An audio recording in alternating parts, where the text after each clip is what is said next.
Breaking bad एक ऐसी story है जिसमें हमारा मेन कैरेक्टर, एक्चुअली सीरीज में सारे ही मेन कैरेक्टर है, लेकिन हमारा मेन कैरेक्टर वॉल्टर वाइट, जो कि एक केमिस्ट्री टीचर है और जिसे हमेशा से अपनी जिंदगी में बहुत सारा पैसा, पावर और रिस्पेक्ट चाहिए थी।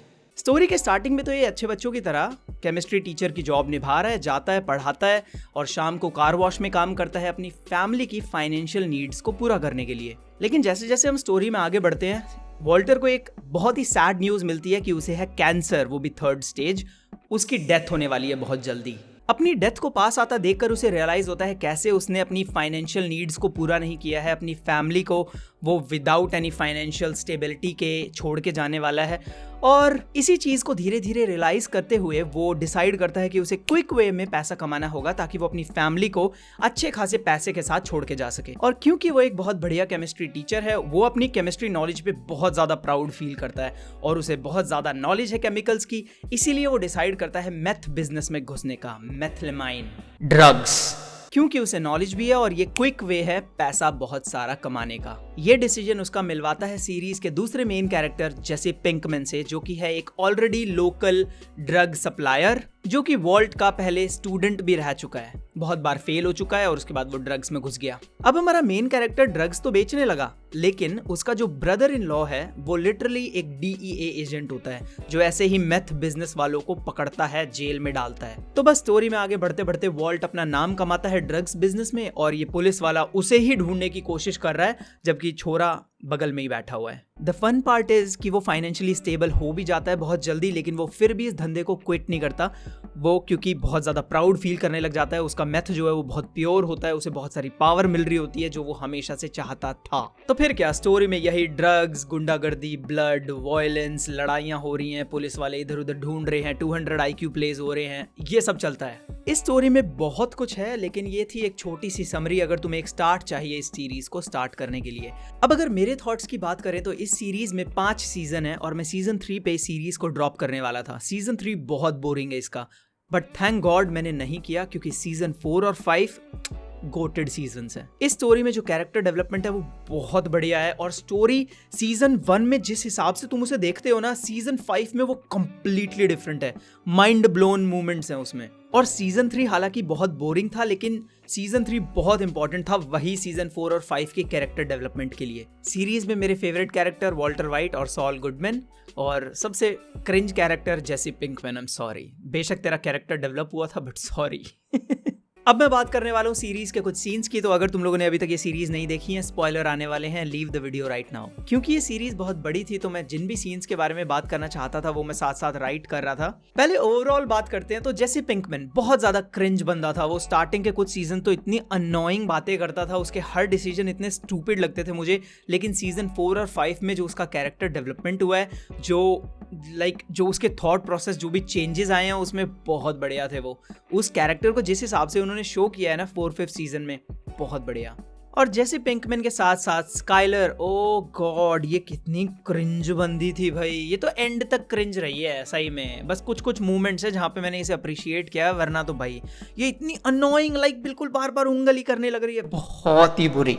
मुझे पता है उस टाइप का कैरेक्टर जरूरी है स्टोरी में, बट भाई जो चीज अनोइंग है मैं तो कॉल आउट करूंगा। अब हालांकि ये स्टोरी बहुत बढ़िया है, बहुत बढ़िया सीन्स हैं इसमें, लेकिन कुछ सीन्स डम भी लगे मुझे। पहले सीन की बात करते हैं, वो प्लेट वाला सीन याद है, जब वो प्लेट देख के डिसाइड करता है ओहो इसमें से एक टुकड़ा गायब है, वो मेरे को मारना चाहता है। या कम ऑन टेल मी, तुम लोगों को वो सीन थोड़ा सा डम नहीं लगा? वॉल्टर वो टूटी हुई प्लेट ऑलरेडी डस्टबिन में फेंक चुका है और वो डस्टबिन खोल के अचानक से देखता है एक पीस गायब है, सुपर ह्यूमन है वो। अरे हाँ भाई, वो अच्छा केमिस्ट्री टीचर है, बट कम ऑन, एक पीस उसने नोटिस कर लिया कि गायब है उसमें से।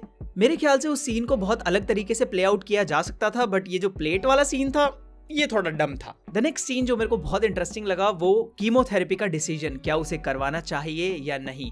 उनके पास फाइनेंशियल स्टेबिलिटी नहीं है, लेकिन उन्हें एक होप मिल रही है, लेकिन वो होप भी 70-30% है, कुछ होगा नहीं होगा, कहाँ क्या करना चाहिए। ये डिसीजन लेना कितना टफ और कितने सारे थॉट्स माइंड पे बॉम्ब की तरह फट रहे होंगे। और जब पूरी फैमिली बैठ के वो कैंसर के बारे में बात करती है एक रियल टॉक की तरह, वो पिलो वाला सीन, जब वॉल्टर अपनी फीलिंग्स जाहिर करता है कि वो एक्चुअल में इस सिचुएशन को किस हिसाब से देख रहा है, वो एकदम real talk kind of scene था कि हाँ भाई, वो सीन मुझे बहुत बढ़िया लगा क्योंकि जैसे जैसे सब लोगों ने अपनी सिचुएशन और अपने थॉट्स सामने रखे, पता चला कितने पर्सपेक्टिव से लोग इस सिचुएशन को हैंडल कर रहे हैं। और वॉल्ट, जिसको खुद कैंसर है, वो इस सीन को किस तरीके से देख रहा है, क्योंकि वो क्लियरली मना कर रहा था कीमोथेरेपी के लिए। दुनिया भर का पैसा वेस्ट होगा जिसमें कोई चांस भी नहीं है, लेकिन फिर फैमिली चाहती है उसे बचाना, तो वो सब कुछ दांव पे लगाना चाहती है। ये सीन बहुत बढ़िया लगते हैं मुझे इन जनरल। ओके, नेक्स्ट मुझे ये बात कहनी पड़ेगी, हमारा वॉल्ट बहुत ज्यादा लकी है। लाइक ट्यूको जब उसे इंट्रोड्यूस किया गया था, वो जो एक सन की बंदा एकदम, यार वो उसके पास जाता है और वो बोलता है दिस इज नॉट मैथ, जब वो उसे फोड़ता है, अपना केमिकल पावर दिखाता है। यार वो इतना लकी है। ट्यूको जिस हिसाब का बंदा है, वो थोड़ा सटियाया हुआ, वो लिटरली वॉल्ट को मार सकता था। वो कितना लकी है, तुम लोगों को नहीं लगता? लाइक उसके फेवर में थी सारी चीजें, ट्यूको इतनी जल्दी बात मान गया। वाह। अगर ट्यूको को पता भी है कि वो बॉम्ब है, लिटरली वो इतना सन की दिखा रहे थे उसे, मेरे को लग रहा था कि वो फोड़ फाड़ देगा इसे, बट नहीं भाई, वॉल्ट है हमारा मेन कैरेक्टर, लकी है वो। और दूसरी जगह जहां पे वो बहुत ज्यादा लकी, या फिर वो सीन थोड़ा सा और इंटरेस्टिंग हो सकता था, जब वो पूरा ड्राम चुराते हैं उसका, मेथिलमाइन का, आई थिंक, जो उन्हें चाहिए था। जेसी पिंकमैन बोलता है कि वहां पे टाइट सिक्योरिटी है, लेकिन जब वो ड्राम चुरा रहे होते हैं, लिटरली एक सिक्योरिटी गार्ड है और वो इतना बेवकूफ है कि वो अपना वॉकी टॉकी भी टॉयलेट जाता है और उधर वो वॉकी टॉकी भी नहीं लेके जाता। लाइक एकदम मक्खन चल रही है जिंदगी। दुनिया भर के कैमरेज हैं, लेकिन उनकी क्वालिटी एकदम घटिया, जैसे सिक्योरिटी कैमरास की होती है। लाइक कम ऑन, थोड़ा सा इंटेंस बनाओ सिचुएशन को। उनके लिए कितना आसान हो गया वो ड्रम चुराना। एक और बहुत ही ज्यादा डम्ब सीन, जब वो मेथ की फैक्ट्री लगाते हैं उस जेसी पिंकमैन के घर के नीचे, और वो उस टाइम पे अपना घर बेच रहा होता है, तो उसका जो एजेंट है वो आने वाला होता है, वो उसको मैसेज ड्रॉप करता है। वो लिटरली कॉल, अरे तुम मेथ की फैक्ट्री लगा रहे हो, वो भूल जाता है उस कॉल के बारे में। अरे कॉल करना भाई उसे।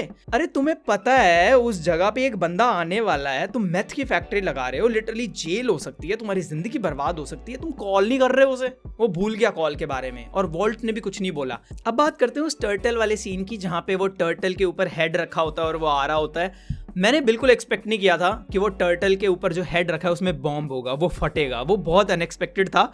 मैं लिटरली हिल गया था ऐसे। मैंने कहा भाई, मैंने सोचा भी नहीं था ऐसा होगा। वो बढ़िया सीन था बात। अच्छा, कुछ शॉट्स को अप्रिशिएट करता हूं मैं। ड्राइविंग शॉट्स जो इन्होंने लिए, जब कैरेक्टर ड्राइव कर रहा है, सोच रहा है वो अपनी नेक्स्ट स्टेप के बारे में, और ड्राइविंग शॉट्स ले रहे हैं, उसे अलग अलग एंगल से दिखा रहे हैं।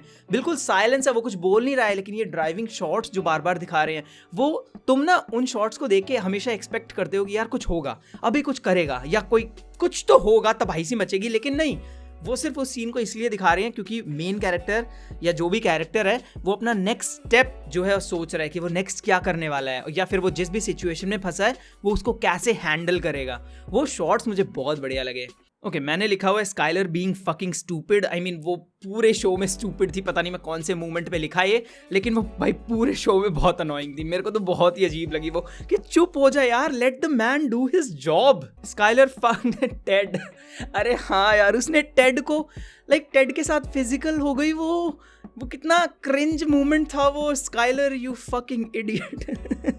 जैसे डिप्रेशन लिखा हुआ है मैंने, वो डिप्रेस तो था बीच में। अरे हाँ, ये किलिंग का मेरे को समझ नहीं आया। कभी तुमने देखा है जिस हिसाब से इन्होंने इस शो में किलिंग करी है, लाइक पहली किल पे ये बहुत ज्यादा लाइक स्ट्रेस्ड थे, सब कुछ था, उसके बाद इन दी एंड इन्होंने मार दिया, चलो वो समझ में आता है। सेकंड किल पे ये आराम से मार गए, नो प्रॉब्लम, जो भी सेकंड या थर्ड इनकी किल हुई। फिर फोर्थ फिफ्थ किल पे ये फिर से बहुत सोच रहे हैं, ओहो किलिंग करनी पड़ेगी हमें दोबारा।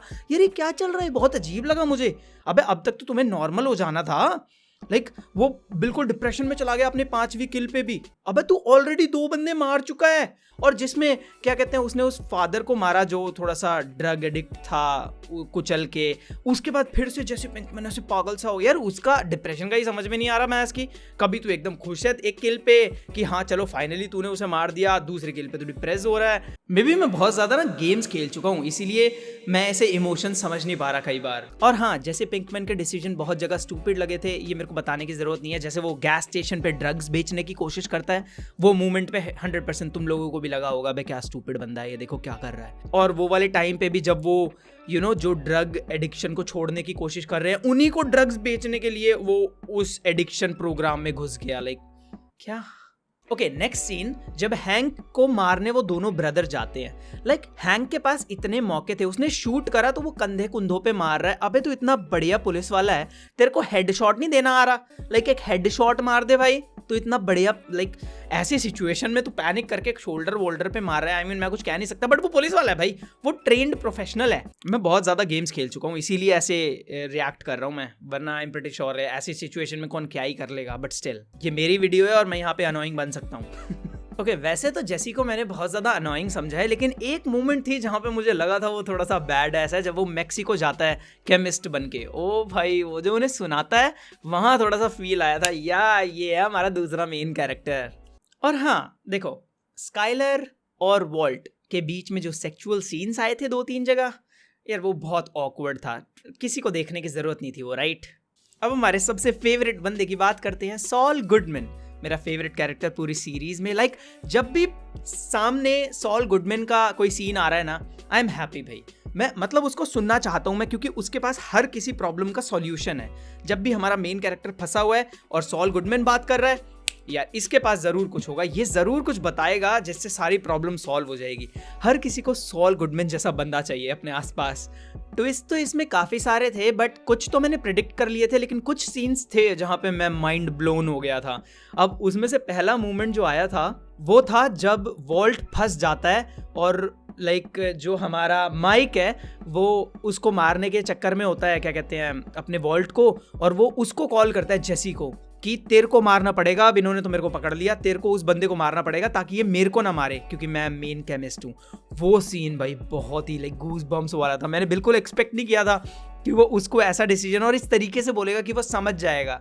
मेरे को ये शो देखे 2 महीने हो गए, इसलिए मैं मोस्टली सीन्स भूल चुका हूँ, लेकिन सेकंड माइंड ब्लोन मूवमेंट थी मेरी जब वो फ्लावर ऑफ द लिली, क्या था उसका नाम, the lily of the valley, जिसकी वजह से वो उसको लाइक वो जो पूरा रिवील था कि मेन हमारा विलन बैस की वॉल्ट ही है, उसी ने उसको बच्चे को ड्रग दिया, और वो बहुत बढ़िया था भाई। वो छोटा पॉइजन दिया उसने ताकि वो फुल फ्रेम कर सके हमारे उसको गस को, और गस को मार सके इसको पार्टनर बना के दोबारा। वो बहुत बढ़िया सीन था भाई, बहुत बढ़िया रिवील था और बहुत अच्छे तरीके से प्ले आउट किया था वो सीन को।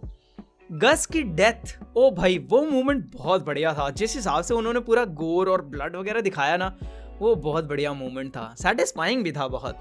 ओके हाँ, जब उन्होंने जेसी की गर्लफ्रेंड एंड्रिया को मारा था उसी के सामने, भाई वो सीन सैड होना चाहिए था मेरे लिए, बट ऑनेस्टली मैं थोड़ा सा हैप्पी फील कर रहा था कि ले तेरी, तू मानता नहीं है जेसी, तू बहुत डम हरकतें कर रहा है जबकि तेरे को उन्होंने हॉस्टेज बनाया हुआ है, ले ये तेरी पनिशमेंट है, बहुत बढ़िया। हालांकि मेरे को सैड होना चाहिए था, बट नहीं भाई, मैं तो ओ जेन की डेथ यार, इसे तो मैं भूल ही गया था, कितनी डिस्गस्टिंग थी वो। मेरे को तो पता भी नहीं था हुआ क्या, वो मर गई, क्या हुआ, वो जो चोक हुई वो अपने वॉमिट पे, मुझे नहीं भाई ऐसा हो सकता है यार, मैंने तो भाई ड्रग्स लिए नहीं तो मुझे तो पता नहीं, बट वो बहुत ही डिस्गस्टिंग सीन था जब पता लाइक हो रहा था वो। Hi, Hank realizes Walt is Heisenberg, यार वो थोड़ा डम लगा मुझे, वो एक मतलब बुक से रिवील हो रहा है, लाइक मैंने तो कुछ एपिक सोचा था, पर चलो। जेसी शूट्स गेल, हाँ जब उसने वो शूट करा मैंने एक्सपेक्ट नहीं किया था, मुझे लगा उसने पीछे कैटल वगैरह शूट कर दी, लेकिन उसने एक्चुअल में शूट कर दा। वॉल्ट के जितने भी 200 IQ मूवमेंट्स थे ना यार, बड़ा प्राउड सा फील होता था वो देख के कि क्या खेल गया ये बंदा। जैसे उसने हॉली को किडनैप कर लिया था, उसके बाद एक फेक काइंड ऑफ कॉल दे के कि मेरी गलती है सारी, मेरी वाइफ की कोई गलती नहीं है, पुलिस वालों को पूरा मैनिपुलेट कर दिया था। बहुत बढ़िया खेला भाई। बहुत सारे 200 IQ प्लेज हैं, इसीलिए स्टोरी काफ़ी इंटरेस्टिंग है कि वॉल्ट आगे कौन सा डिसीजन लेने वाला है। मरी, जेन, लिडिया, तीनों बहुत हॉट हैं। ऑलराइट, आज के एपिसोड के लिए बस